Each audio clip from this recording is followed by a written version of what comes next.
JT and Phillip break it down from kickoff to the final slide. Every snap, every route, every block from the black and gold pride.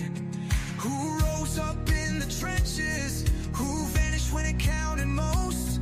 They call out the heroes and the gaps, set the record, raise a toast.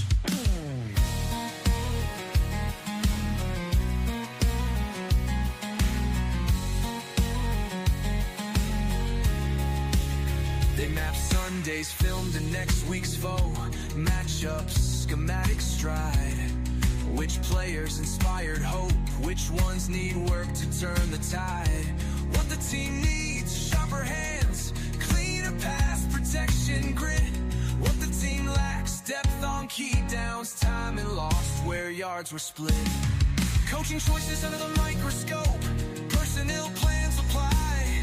JT and Phillip give the homework, tell Yins is how we'll ride. Get out your terrible towel and wave it with pride on game day wide. Listen to Steelers Rewind, Sunday prep for the faithful by your side.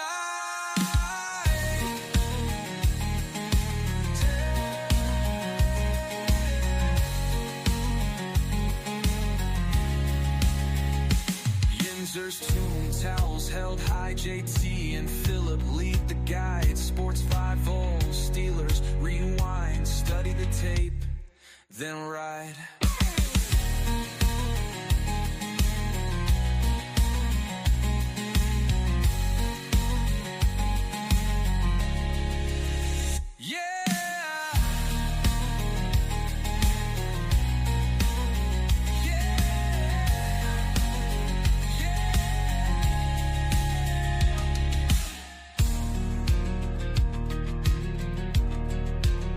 JT and Phillip break it down from kickoff to the final slide. Every snap, every route, every block from the black and gold pride.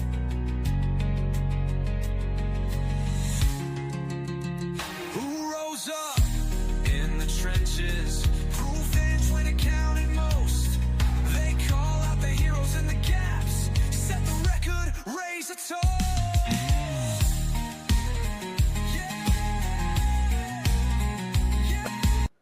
All right, good evening. That's our own, we got our own Steelers Rewind song. Thanks to the great AI that's out there right now, JT and Phillip. We're going to do some Steelers Rewind. Before I start, I'm going to bring Phillip on. He is the man of the hour, as he is also our sponsor for tonight.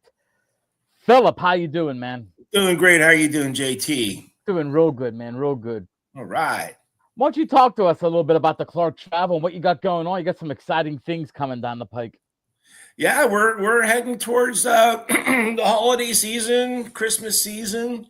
I'm starting to get some people to ask me to look into some cruise options, resort options during Christmas break. And there's a lot of good deals out there right now. You can find me on Facebook, Clark Travel, same with Instagram. All my contact information is on the Clark Travel Facebook page, of course, as well. And you know what? There's, like I said, there's a lot of great deals out there right now. There's a lot of competition with these cruise lines. The vast majority of them embark from Fort Lauderdale, Port Canaveral, Disney, Tampa, Baltimore, New York, so there's a lot of great options for getting to those destinations, those places where you can embark from. And we're looking at 5 days, 8 days, whatever it is that you want to do. And we also have an agreement with Vrbo. If you like Airbnb, Vrbo is the same. If you're looking to rent a house in the Caribbean somewhere or any other place where it's warm, get in touch with me. I'll make sure I find a good deal for you. And what's the best way to get a hold of you, Phillip? On my Facebook account, all my contact information is on that account, like I said. But my email address, it's simple. Philip, one L and Philip, at clarktravel.org. Sounds good. So everybody out there, you wanna take a vacation, need a vacation. We all need a vacation at some point. If I can get my lighting in this room, I have so much lights on right now and nothing's coming up. That's the easy part of the show tonight. Now we got to talk about the debacle that was I stayed up till 11:46 on Sunday night. I get up at 4:15 in the morning, and I got to stay up all that time to watch us lose. And being honest, I think we talked about this in the past where with the Steelers, you always have this feeling like, you know what, we're gonna win this game. Something's gonna happen. And that game, I did not have that. I did not have that good feeling, especially at the end when Cincinnati got the ball back. Philip, what happened? Is our defense that bad, or is that just a game that, is that one of them? You always hear baseball managers say, shower and just shower, go home, shower, and wake up and play the next game. Is that one of them games? The first quarter was good. The Steelers scored 10 points going into the second quarter. I had a feeling things were going to go south when it was 4th and 1. And Mason McCormick was flagged for a false start. They convert that 4th and 1. They're on their way to score another touchdown. Who knows what would have happened after that? And by the way, that was a tush push, and that they don't call that. I was listening to the radio people as well that they don't. Philadelphia does that same thing where an offensive lineman sort of seems to move a little early. It's a good play. And yeah, they called it on the Steelers. So it's almost like the league is like, you know what, Philly does it right. Everybody else, we're gonna tighten it up a little bit. It seems like it, at least, because Pittsburgh wasn't the only team that I've seen get penalized like that. But go ahead. I'm sorry. I know. I mean, other than that, I thought the play calling. I mean, let's talk about a little bit of the good stuff that happened. Yeah, exactly. The offense looked better. There's no doubt about that. They got Freiermuth back involved. I thought that was huge. Roman Wilson had a chance to have about 3 catches, but one was called back on another one of them. On another one of them penalties. Yes. Jaylen Warren got his running going. Aaron Rodgers did decent, but the defense was just so bad. But I mean, sticking with the offense, though, do we have more weapons than people think? You know what? I think so. We don't have a wide receiver too, but going back to the piece you wrote last week about potential trades, there's some receivers that the Steelers can get, and that person would be the WR2.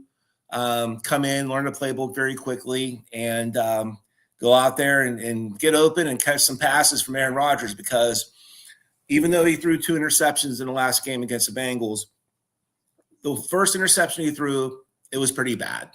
Okay. Mm-hmm. But that second interception, I don't know if that was a completed pass interception by, I can't remember the player's name. I think it was Turner. Was that DJ Turner? It was Turner. You're right. And I watched that play, I don't know, about 4 or 5 times. And I saw how the double coverage was coming in on Metcalf. But, they made a good play on it. He was hit by, I believe it was the safety, and then the corner, who was Turner, ended up with possession of the ball. But he was, I swear, he was out of bounds, JT. I'm not convinced that was a right call. Yeah, it was tight. I thought it was tight. I thought I don't think it was really anybody to blame on the Steelers' part. I think it was just one of them fluke plays. I think, Metcalf had it in his hands, but the way he had it, he never really had a chance to secure it. So I thought Rodgers made a nice pass on it. It's a play that I guess in hindsight you don't want to make that. Just don't even make that throw. It's such a tight play. But I mean, I thought it wasn't. The first one was bad, like you said. He overthrew the receiver, and that was at a big time in the game. It was 10-0. Right. There was no reason to go for the big bowl. I don't know what made them. I'm not sure what made them want to. I guess they wanted to break it open, go up 17-0.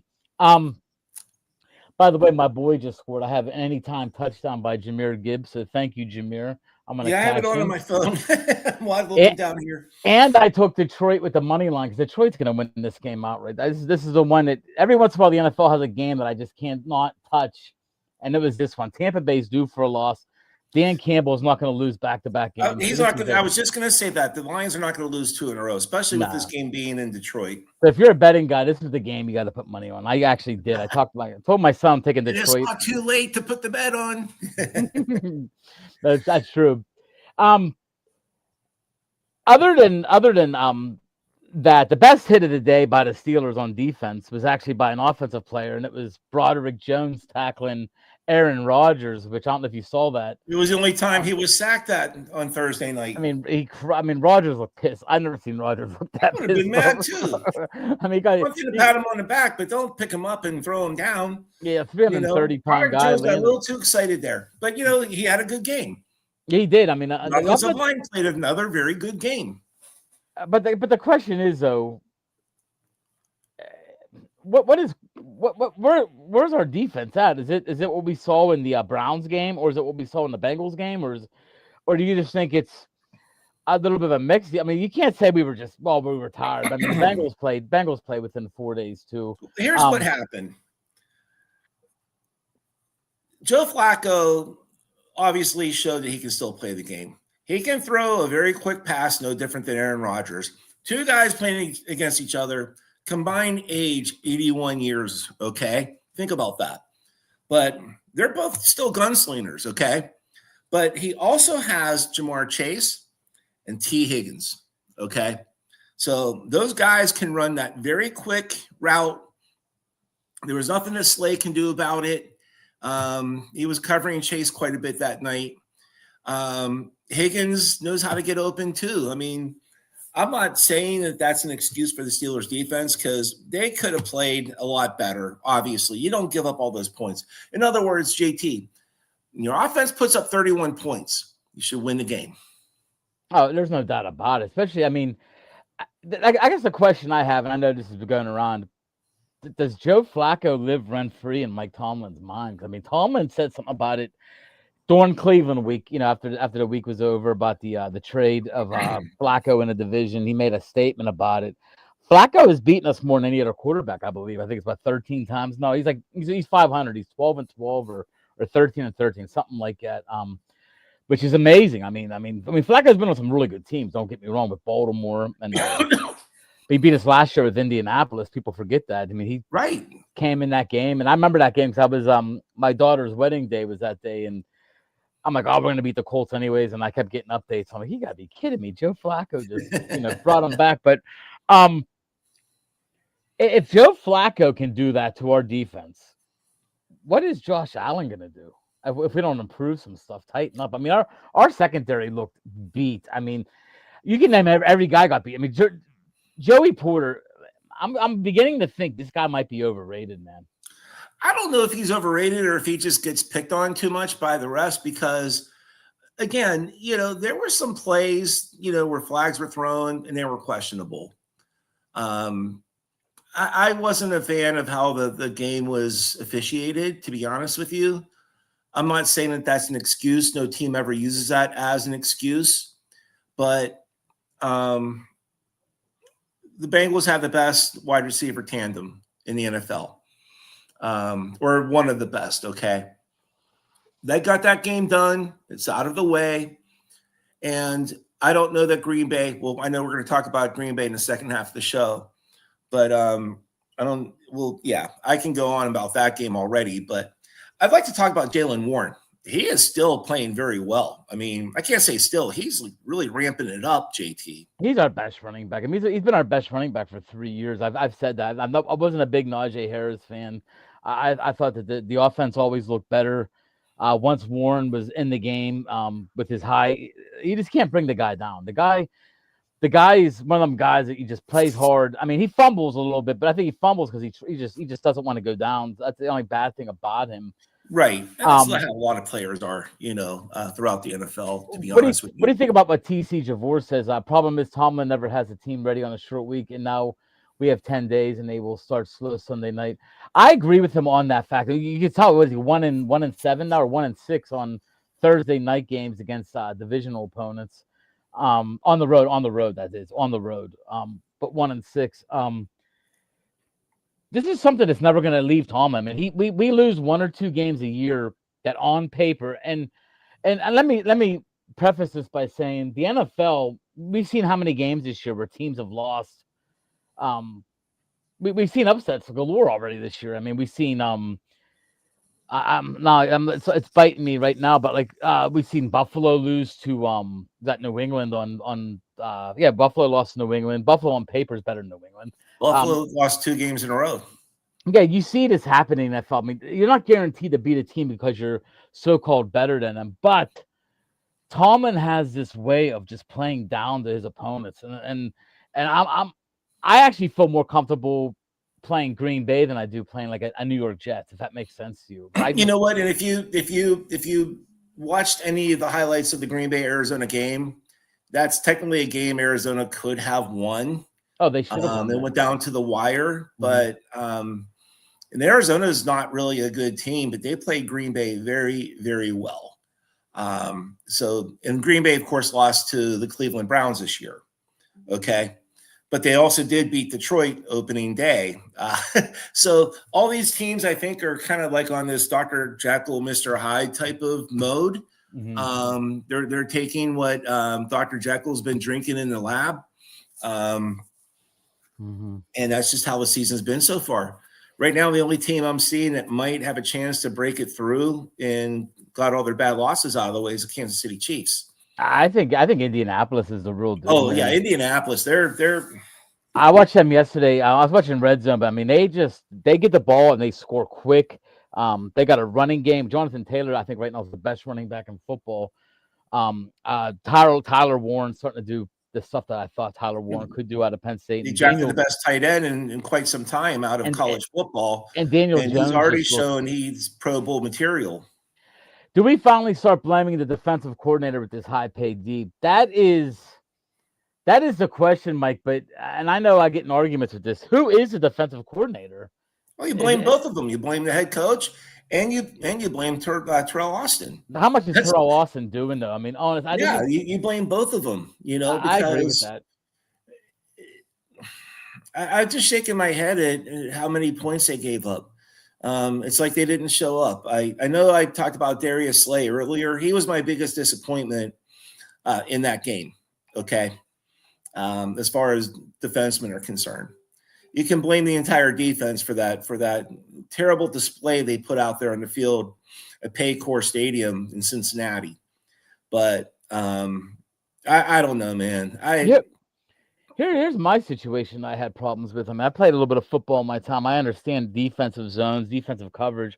Right. Why was Jamar Chase so open? I mean, that many targets. It just seemed like they were giving him room to do what he wanted to do. I mean, you knew the ball was coming to him, and the whole place knew the ball was coming to him. My wife knew the ball was coming to Jamar Chase, and we could not. I was saying the same thing. I was at my friend Dante's house watching the game.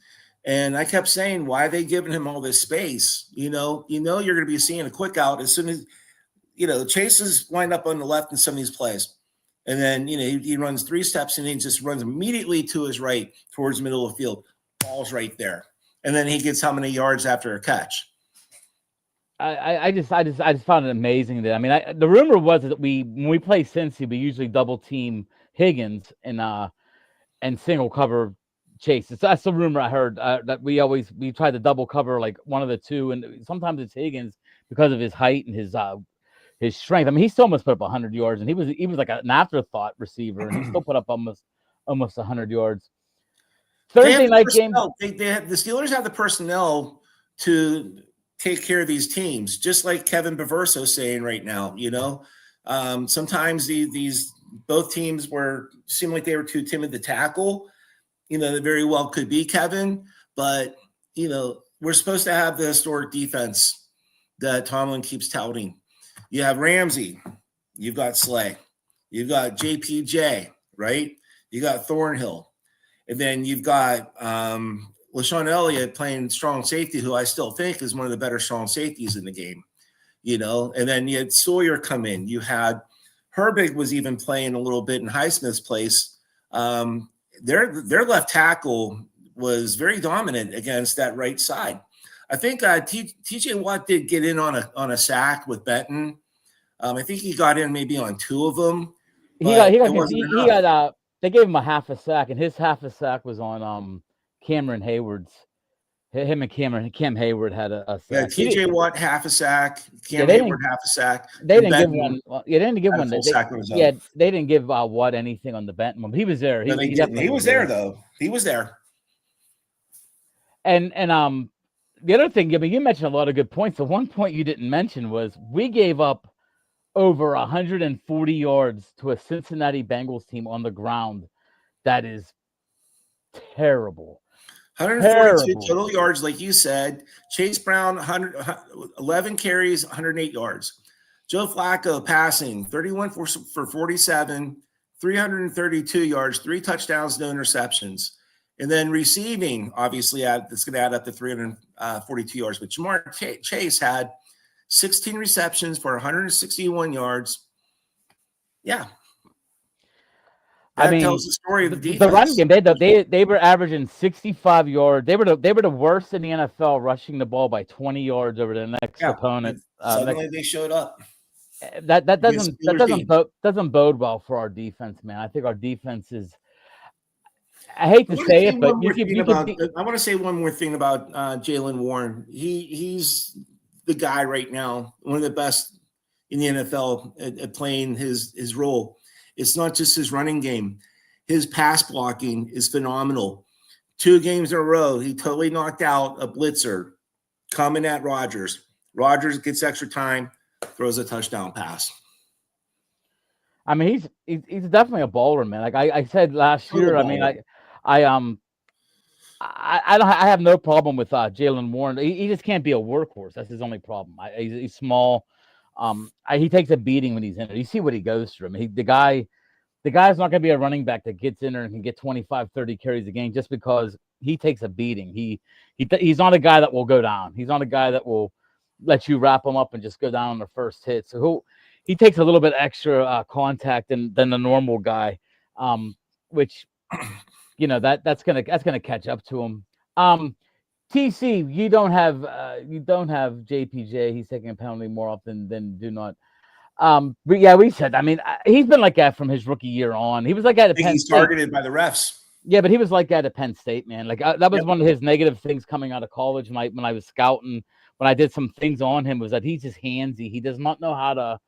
He does not know how to trust himself, so to speak. Like trust your length. Put your arms out there. Make a play. Don't grab the guy. He grabs. His hands are on the receiver way too much. I agree with you. There was a penalty or two that I guarantee there was a penalty or two. Maybe he shouldn't have called, but there was one later in the game that they didn't call on him, and I'm like, oh my god, that was true pass interference. I totally agree with that. I think it was T. Higgins. They let him off the hook on that one. Yeah, we said the same thing, Timothy. The 2 penalties. I mean, I think he was 2nd or 3rd last year in the NFL and secondary penalties. So I mean, he's a guy that, and you said that once you get a reputation, man, it's like the best way I can think of it when I was younger. The Raiders were just a team that had a reputation. It didn't matter who they had, what they did. They got people were looking at them for playing dirty. They always got these penalties.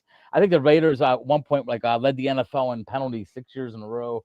With different teams. But it's just once you get in a ref's head as being a certain player, that's just what happens in the NFL. And one other guy I'm tired of this guy getting sort of like nobody talks about him as being a guy. He should not be here right now. And that's Alex Highsmith. Alex Highsmith, when's the last time he really made you go, oh man, he's playing. Trade bait. Steelers need a receiver. Well, they better do it soon because part of that package. They better do it soon because this trade stock's going down, man. I mean, you have a guy on the one side getting double, triple team, getting chipped, getting everything, and you have a one-on-one, against the second tackle on the team. You ain't doing nothing. I mean, Herbie comes in and does more. I think Jack Sawyer has more upside than Highsmith at this point. I just think that Highsmith is a guy who everybody wanted to put Watt down last year, but Watt was getting double, triple teamed, and Highsmith and being held half the time or more than half the time. I mean, the worst thing Watt did was take that 40, not for himself. I mean, I would take $41 million in a heartbeat myself, but that 41 million, man, you can go to a bar, watch a game, over my house, watch a game with a friend. Anywhere you go, it's. Oh man, Watt ain't earning that money. He ain't earning that money. He's one But of 11 guys out there on the field. So, well, that's one of the things people got to realize when you're getting double, triple teams, you're doing your job. That means the other guy should feed off you. You should get they should be putting up the numbers. Sometimes you don't make the numbers. You make the numbers for your teammates, and we just don't have anybody to do that. Kevin B, I agree with you, man. I think it's definitely a problem, man. I mean, they first of all, they brought Slay in as like a role model kind of guy that was supposed to be try to ship Porter into 13th season. He's starting to show. Yeah, you're supposed to, but I think he came in as mostly as like a nickelback kind of. Hey, you're gonna help out Porter, and he supposedly when he first came in, he took Porter under his wings. He said, this guy's phenomenal. He's got this length. He's got speed. But I'm telling you what, man, when I watch him, he doesn't have the greatest of coverage all the times, and he's grabbing guys. He doesn't. I don't know what it is, man. He's got to get it going. Like Kevin said, third year, man. This ain't his second year or first year. It's his third year. You gotta start making some improvements. Right. And the defense better start making some improvements because you have glimpses of guys like Harmon's shown glimpses here and there. You've seen glimpses of Sawyer here and there. But there's no consistency in that defense. I think that's the best way to put it. If you had to pick the best defensive player right now on the team, I mean, who do you say it would be? You can't even say it's really Ramsey. He had a couple good games, but then last game he looked lost. He defended the one pass that they could have scored on, and I think it was their final drive. It kind of gave me just a little bit of hope right there that maybe they can stop them, force them into a fourth and whatever, or whatever. I can't remember what the exact situation was towards the end of the game. He defended that pass very well. Give him that. But, obviously it wasn't enough. TC, I like that idea, and I've said that many, many times myself. Why don't the Steelers do what other teams do? Aaron Donald used to just destroy teams because nobody knew where he was lining up. You couldn't double team him on plays because you didn't know where he was going to be. He could be over the center. He could be over the tackle, left tackle, right tackle. I don't know why the Steelers don't move Watt around, man. He could line up as a linebacker and come in shooting through as a linebacker if they wanted him to. I mean, he could do anything, and they don't. They line up same position. Teams can dictate where their blocks are going to go. I do think he gets double and triple teamed a little bit more, though. Maybe not every play, but there's a lot of plays, man. And by double teamed, I mean the running backs automatically going up and helping the tackle out, like right off the snap kind of thing. But I would hope that Brian Flores, if he was a defensive coordinator, would be using these players for all these different disguise blitzes. Lining players up in different positions. Just like TC's saying, it's a great point. Yeah, I mean that's true. We're getting down towards the end already. A lot of talk here, a lot of Joey Porter talk, JPJ in the house. But let's talk about the next opponent, the Green Bay Packers. And you already mentioned about their last game. They struggled against the Cardinals. Jacoby Brissett. I mean, don't get me wrong though. Micah Parsons looked like a beast. He's starting to come. He's starting to come in. 3 sacks on yesterday. 3 sacks.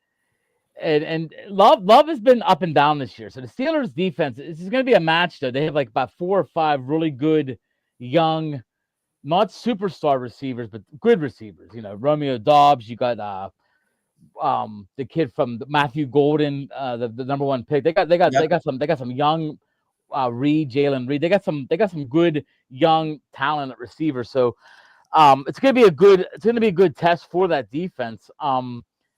Being at home, it's gonna be a huge game for Aaron Rodgers. I mean, I don't care what anybody says. This is big for Rodgers. This is the last time he's probably gonna be associated with the Green Bay Packers on a football field in some way. So, do you think Rodgers steps up and just makes this a big game for him?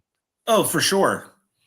Because Aaron Rodgers, despite the one bad interception he threw last game, he's proving to a lot of naysayers that he was the guy for the job this year. And I do think that when you have a game like Green Bay, his former team, how many years did he play in Green Bay? he's going to be more than fired up. This guy's going to, if he gets the protection he's been getting past couple games, he can light it up. He can light it up. And I think he's going to. And I think all these other guys are going to want this game for him as well. I do think this is going to be, like I told you before, when I think of the Steelers playing games, I have more faith in games like this, like a big game. Yeah. Because the way we play, Tomlin is very good at playing like the Baltimore Ravens and playing, teams that we shouldn't maybe win, or we should have trouble winning, but he stinks against the Jets and like the Raiders, or teams that just we play down to our opponents. I think that's always gonna be one of the big things with Tomlin, man. Like but I have a good feeling about this game. I think the Steelers match up well. I think Jaylen Warren could have a big game against Green Bay. I think though what we got to worry about is we got to see how good our young offensive tackles are, because Michael Parsons is coming. They're gonna have to double cover him. Yeah, they're gonna have to definitely double team him. You have to throw two guys on him. There's no question. And again, he comes from different parts of the field. He can line up on his right side. He can line up on his left side. I agree. He'll come up the middle. He'll come wherever he wants to. TC is gonna beat the game. We got to put coverage out there for Parsons, but they win with me there. If that's the truth, then you better get some season tickets, TC, because we need 8 wins at home. And we already got 1 loss, so what we need, we can only get 6, right? Because 1 was in Ireland too, right? So we can have. Yeah, they have a total of nine home games, 1 being played in Dublin. Okay, so they can win 7 at home. So since they already lost 1, it's possible. It's absolutely possible. But Buffalo's coming to town too, though, so that's going to be a tough game. I mean, we got a tough schedule. These next 3 games, man, this is make or break time. We could easily lose 3 in a row here. Chargers, Colts are a good team, man. I mean, that's gonna be a big time matchup. Daniel Jones is the real deal. There's no doubt about it. And it just goes to show he's gone from a bad situation with the New York Giants into, I would say, a better situation, obviously, with the Colts. And let's not forget Jim Irsay's daughter, who's now the owner. She's on the sideline. She's writing down notes on every play. How would you like that if you were playing for the Colts? Better than notes saying, though. I'm going to see the notes, what they say. I don't know. There's going to be somebody with AI capabilities who are, actually going to be posting the notes that she's writing from the sidelines. I'm sure there's got to be something, but I mean. Oh, I'm surprised. I'm sure it's out there. We just haven't seen it yet. We'll see it by the time they come. Is that where is that game? I should know this. Where is that game? I'm not 100% sure. I got the schedule remember. I think it's in Indy. I think it is too. I can't remember the last time the Colts came to town. They always seem to play out there. We played there last year too. And remember a couple of years ago when what's his face was thrown out of the game for that hit.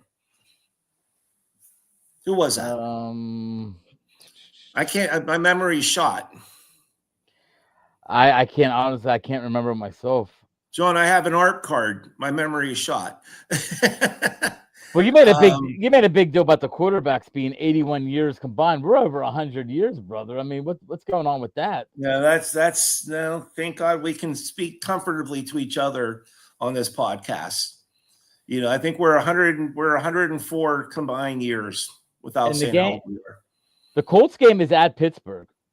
Oh, okay. So we'll get to see the owner in person standing on the sidelines. So it is at down her copious notes. November 2nd. So it's the Halloween weekend. So Halloween will be on Friday, and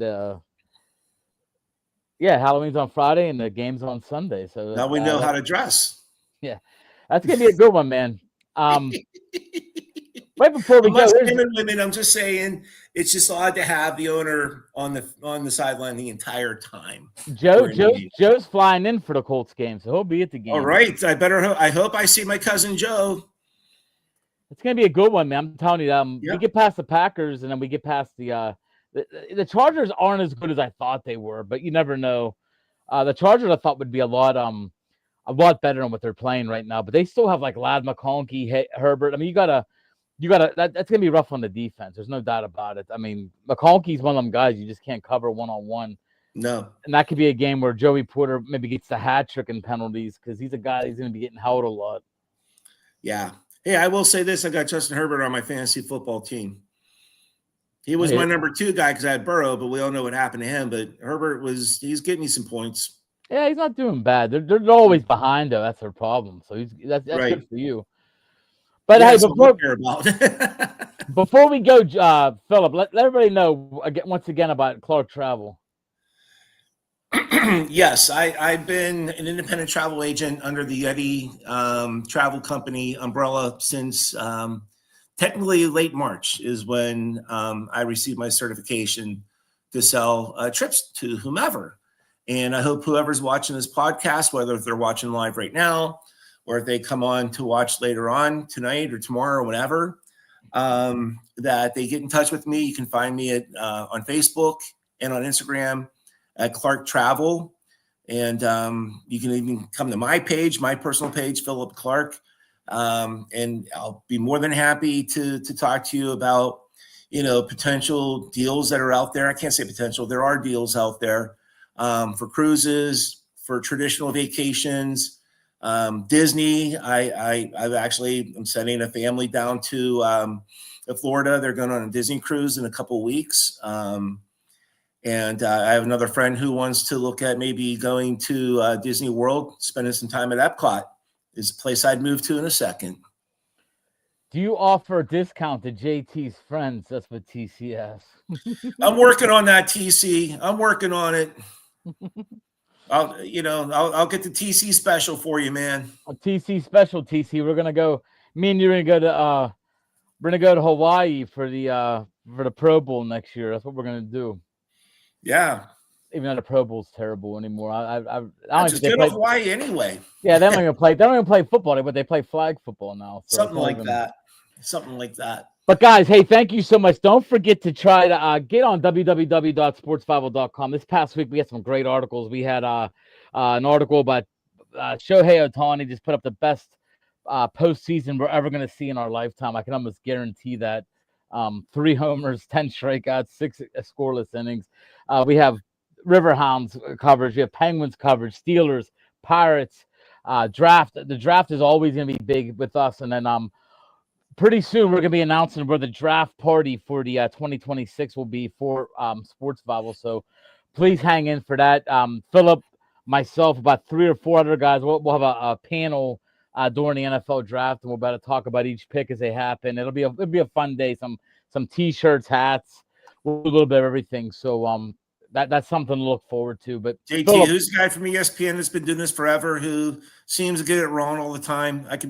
He combs his hair back, dark hair. What's his name? Mel Kiper. Yeah, we're better than him. I'll tell you what. Last year, I actually I beat him 8-6. He had 6 in the first round. I had 8. Yep. And the old company I work for, which I don't bring their name up anymore, I beat all the guys in that panel too, so I was proud of that. So. But also, JT, you do a great job covering college football. So there's gonna be bowl season before you know it too. Oh, bowl season's the best. I try to do you'll see tomorrow we're gonna have the our Impact HVAC Player of the Week. Thank you, Tony Donalo, for that. We got a lot of good sponsors, people, a lot of good advertisers. So stick with Sports Bible. I promise there'll be some fun stuff happening, some books coming out. The NFL Draft Guide will be coming out, our version of it. So once again, thank you, Philip. Everybody for listening in. Thank you. And we're out of here. Thank you very much. Here, let's go Steelers. Beat the Packers.